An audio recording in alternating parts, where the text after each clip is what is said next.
I knew two things about New Orleans. One, they had this awesome street party that was called the Mardi Gras. And number two, there was a guy named Jerry Jeff Walker who met a man in jail in New Orleans. And this guy, although he was down and out, he loved to dance. So I found a room for $7 a week.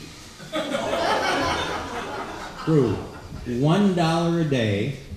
There were holes in the wall and bugs in the bed, but it didn't matter to me because I was 18 and invulnerable. From my point of view, the best stories are those that give you an insight into what life is about and maybe make you laugh a little bit at the same time. So I feel like I've been successful in telling a story if you feel like laughing and crying at the same time.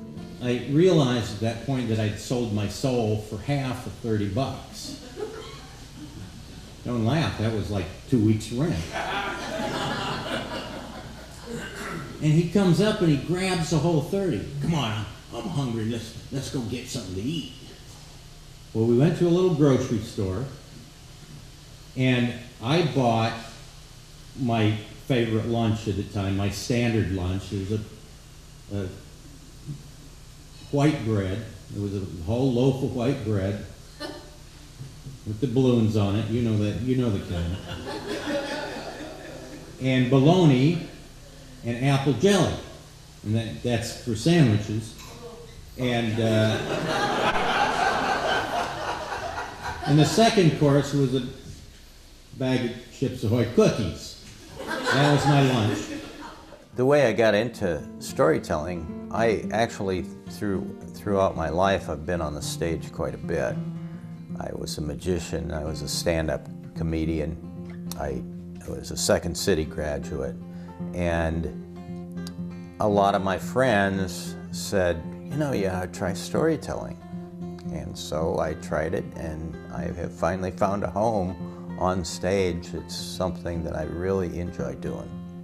And he created this space that was just us. We were all looking at each other and laughing and smiling, and it was this kind of magical space, and there was nothing else in the world. And it lasted that long.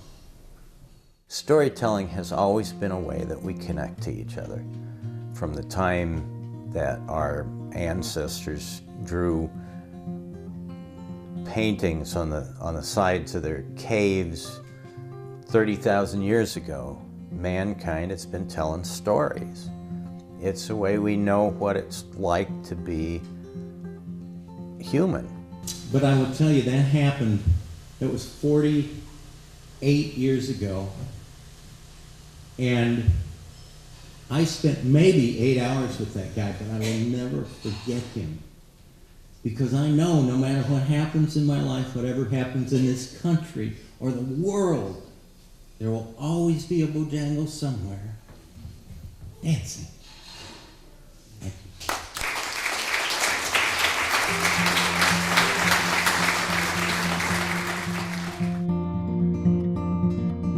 you. When you ask about me telling stories, well, you know, I've been telling stories since the dog first ate my homework.